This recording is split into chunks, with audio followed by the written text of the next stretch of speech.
ಬಾಗಿಲಿಗೆ ಬಂತು ಸರ್ಕಾರ, ಸೇವೆಗೆ ಇರಲಿ ಸಹಕಾರ. ಬೆಂಗಳೂರಿಗರ ಸಮಸ್ಯೆ ಕೇಳೋಕೆ ಡಿಸಿಎಂ ಮಾಡಿರುವ ಪ್ರೋಗ್ರಾಂ ಇದು. 4ನೇ ಕಾರ್ಯಕ್ರಮದಲ್ಲೂ ಸಮಸ್ಯೆಗಳ ಸರಮಾಲೆ ಕಂಡಿತ್ತು. ಮನೆ ಬೇಕು, ಸೈಟ್ ಬೇಕು ಅಂತ ಕೆಲವರು ಕಣ್ಣೀರಿಟ್ರೆ, ಮತ್ತೆ ಕೆಲವರು ಅಧಿಕಾರಿಗಳ ಲಂಚ ದಾಹವನ್ನ ಡಿಸಿಎಂ ಮುಂದೆ ತೆರೆದಿಟ್ಟಿದ್ರು.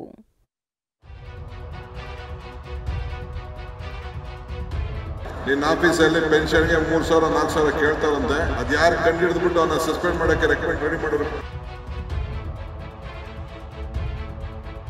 ಒಬ್ಬೊಬ್ಬರದು ಒಂದೊಂದು ಸಮಸ್ಯೆ, ಒಬ್ಬೊಬ್ಬರದು ಒಂದೊಂದು ನೋವು. ಸಚಿವರ ಮುಂದೆ ಕೆಲವರು ಕಣ್ಣೀರು, ಮತ್ತೆ ಕೆಲವರು ದೂರಿನ ಅರ್ಜಿ ಕೈಗಿಟ್ಟು ಸಮಸ್ಯೆ ಹೇಳ್ಕೊಂಡ್ರು. ಸಮಸ್ಯೆಗಳ ಸರಮಾಲೆ, ಸ್ಥಳದಲ್ಲೇ ಪರಿಹಾರ. 4ನೇ ಕಾರ್ಯಕ್ರಮದಲ್ಲಿ 5,000 ಅರ್ಜಿ. ಬಾಗಿಲಿಗೆ ಬಂತು ಸರ್ಕಾರ, ಸೇವೆಗೆ ಇರಲಿ ಸಹಕಾರ.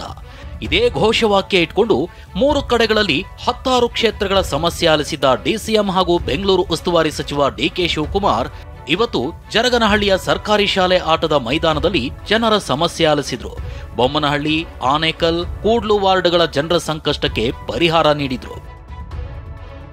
ಡಿಸಿಎಂ ಮುಂದೆ ಕಣ್ಣೀರಿಟ್ಟ ಮಹಿಳೆ ರತ್ನಮ್ಮ ಅನ್ನೋರು ಸ್ವಂತ ಮನೆ ಹೊಂದಿದ್ರಂತೆ. ಆದ್ರೆ ಖಾತೆ ಸರಿ ಇಲ್ಲ ಅಂತ ಬಿಡಿಎ ಅಧಿಕಾರಿಗಳು ಮನೆ ಖಾಲಿ ಮಾಡಿ ಅಂತಿದಾರಂತೆ. ಹೀಗಂತ ದೂರು ಸಲ್ಲಿಸಿದ ಮಹಿಳೆ ಕಣ್ಣೀರಿಟ್ರು. ಆಗ ಡಿಸಿಎಂ ಸಮಾಧಾನ ಮಾಡಿದ್ರು. ಮಾತು ಬಂದ್ರೆ ಹೊಡೆಯಕ್ಕೆ ಬರ್ತಾರೆ, ಪೊಲೀಸ್ ನೋಟಿಸ್ ಕಳಿಸ್ತೀವಿ ಅಂತ. ನಮ್ಗೆ ರಕ್ಷಣೆ ಕೊಡ್ಬೇಕು ಸರ್. ನಾವು ಕೋರ್ಟ್ಗೆ ಹೋಗಿಲ್ಲ, ಗೌರ್ಮೆಂಟ್ ಕಡೆಯಿಂದ ಓಡಾಡ್ತಾ ಇದ್ದೀವಿ. ಪೇಪರಲ್ಲಿ ಲೆಕ್ಕ ಇಲ್ಲ ಅಂತಾರೆ ಸರ್. ಬಂದು ನಮ್ಗೆ ತೊಂದರೆ ಕೊಡ್ತಾರೆ, 614116 ನಮ್ಮ ಹ್ಯಾಂಡ್ ಓವರ್ ಅಂತಾರೆ. ನಾವು ಎಲ್ಲಿ ಹೋಗ್ಬೇಕು ಸರ್? ನಾವು ಇಷ್ಟ ಕುಡಿಬೇಕು, ಯಾವ ಮರಕ್ಕೆ ಅಡ್ಗಿರ್ಬೇಕು ಹೇಳಿ ಸರ್? ನಮ್ಮ ಗಂಡನ ಕೆಲಸ ಇಲ್ಲ, ಮಕ್ಕಳಿಗೂ ಕೆಲಸ ಇಲ್ಲ, ನಾವು ಎಲ್ಲಿ ಹೋಗ್ಬೇಕು ಹೇಳಿ ಸರ್? ವಿಷ ಕುಡಿಬೇಕು ಸರ್ ನಾವು. ವಿಧವೆ ಪೆನ್ಷನ್ಗೂ ಲಂಚ, ಸಸ್ಪೆಂಡ್ಗೆ ಡಿಸಿಎಂ ಸೂಚನೆ. ವಿಧವೆ ಪೆನ್ಷನ್ ಮಾಡಿಕೊಡಲು 4,000 ಲಂಚ ಕೇಳ್ತಿದ್ದಾರೆ ಅಂತ ಮಣಿಯಮ್ಮ ಅನ್ನೋರು ದೂರು ನೀಡಿದ್ರು. ಬನಶಂಕರಿ ತಹಶೀಲ್ದಾರ್ ಅವರನ್ನ ಕರೆದ ಡಿಕೆಶಿ ಹಣ ಕೇಳಿದವರನ್ನ ಪತ್ತೆ ಮಾಡಿ ಸಸ್ಪೆಂಡ್ ಮಾಡಿ ಅಂತ ಸೂಚನೆ ಕೊಟ್ರು. 3,500 ಇಂದ 4,000 ಆಗುತ್ತೆ ಅಂತ ಕೇಳಿದ್ರು. ನಾನು ಆಗಲ್ಲ ಅಂತ ಬಂದೆ. ಅದಕ್ಕೆ ನಾನೇ ಮನೆ ಕೆಲಸ ಯಜಮಾನಿಲ್ಲ, ನನ್ನ ಮಗ ಒಬ್ಬ ತೀರೋದ. ಅದೇ ಅವ್ರನ್ನ ತೋರಿಸಿ ಅಂದ್ರು.